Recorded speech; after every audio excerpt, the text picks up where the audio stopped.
និទានគំនិតមួយរាយមួយដុំគ្រប់ក្រុមហ៊ុនទាំងឡាយតែងតែផ្ដល់សិទ្ធិពិសេសដល់អតិថិជនសំខាន់ដែលគេតែងតែហៅថាមួយដុំគឺជាលោកម្ចាស់ដែលគេត្រូវយកចិត្តទុកដាក់ឲ្យបានខ្លាំងជាទីបំផុតមុននឹងអ្នកណាទាំងអស់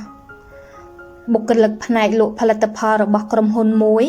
តែងតែយកចិត្តទុកដាក់យ៉ាងស្មើភាពចំពោះគ្រប់អតិថិជនទាំងអស់មិនថាជាអ្នកមានអ្នកក្រអ្នកខ្ពស់ឬអ្នកទាបនោះទេ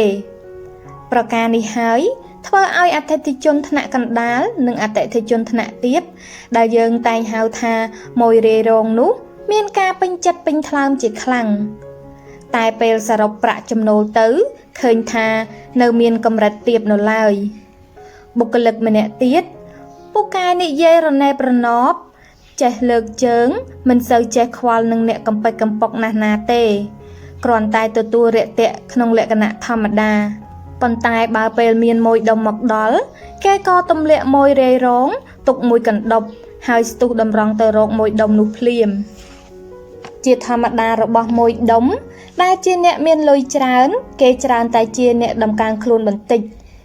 ចង់ឲ្យគេយកចិត្តទុកដាក់លើខ្លួនបានខ្លាំងបន្តិចចំណែកអ្នកលក់ដែលឆ្លាតគេក៏ញញឹមញញែមរាក់ទាក់សម្របទៅតាមអារម្មណ៍របស់មួយដុំនោះយ៉ាងល្អព្រោះថាមួយដុំគឺជាព្រះអាទិទេពរបស់ខ្លួនហើយប្រាក់ចំណូលដែលគេលក់បានក៏ច្រើនអញ្ចឹងដែរទៅបានន័យថាការរកស៊ីមិនមែនជាការធ្វើបុណ្យសន្សំកុសលឬជារឿងត្រូវមានសីលធម៌ល្អបរិសុទ្ធអ្វីនោះទេតែវាជារឿងផលប្រយោជន៍សុទ្ធសាធអ្នកនយោបាយ2នាក់ម្នាក់ធ្វើការពូកែរកលុយឲ្យជាតិបាន1លានតែបំបត្តិអស់2សែនរីឯអ្នកនយោបាយម្នាក់ទៀតស្អាតស្អំរកលុយឲ្យជាតិបាន3សែនហើយនៅសល់ទាំងអស់សួរថាយើងនឹងជ្រើសរើសយកមនុស្សបែបណាយកអ្នកពូកែតែស៊ីអស់ខ្លះឬយកអ្នកដែលស្មោះត្រង់តែមិនសូវពូកែការជ្រើសរើសយកបែបណាមួយសុទ្ធសាធគឺជាគំនិតចង្អៀតចង្អល់អ្វីដែលយើងគួរធ្វើនោះគៀបសង្កត់អ្នកពូកែឲ្យស៊ីកាន់តែតិចតាមដែលអាចទទួលយកបានជំរុញអ្នកស្មោះត្រង់ឲ្យខិតខំបង្កើនសមត្ថភាពរបស់ខ្លួនបន្តិចម្ដងលុះដល់ថ្ងៃណាដែលអ្នកស្មោះត្រង់មានសមត្ថភាពខ្ពស់ហើយយើងគួរចាប់ផ្ដើមធាក់អ្នកដែលពូកែពុករលួយឲ្យចេញបន្តិចម្ដងអស់ពីសង្គមជាតិយើងធ្វើបែបនេះតើបគេហៅថាគំនិតទូលំទូលាយចំពោះបុគ្គលិកដែលមិនឲ្យតម្លៃមនុស្សទូទៅប៉ុន្តែគេរកលុយបានច្រើនយើងក៏ត្រូវផ្ដល់កម្រៃតបស្នងឲ្យគេឲ្យខ្ពស់ទៅតាមនោះដែរគ្រាន់តែយើងមិនចាំបាច់រាប់រកគេជាមិត្តល្អធ្វើអ្វីព្រោះគេមិនចេះយល់ដល់ចិត្តមនុស្សទេឯបុគ្គលិកដែលចេះឲ្យតម្លៃមនុស្សទោះជារកកម្រៃឲ្យក្រុមហ៊ុនមិនសូវបានច្រើនក្តីយើងត្រូវឲ្យគេខំហ្វឹកហាត់បង្កើនសមត្ថភាពរបស់ខ្លួនឲ្យកាន់តែខ្ពស់និងរាប់អានគេជាមិត្តព្រោះគេជាមនុស្សល្អចេះស្គាល់តម្លៃមនុស្ស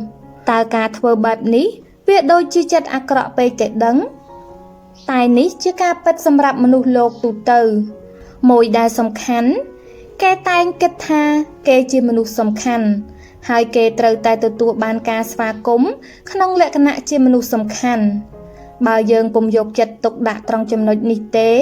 គេមកជាប្រកាន់ហើយគេនឹងងាកទៅរកអ្នកណាដែលផ្ដល់សារៈសំខាន់ដល់គេជំនួសយើងជាមិនខាន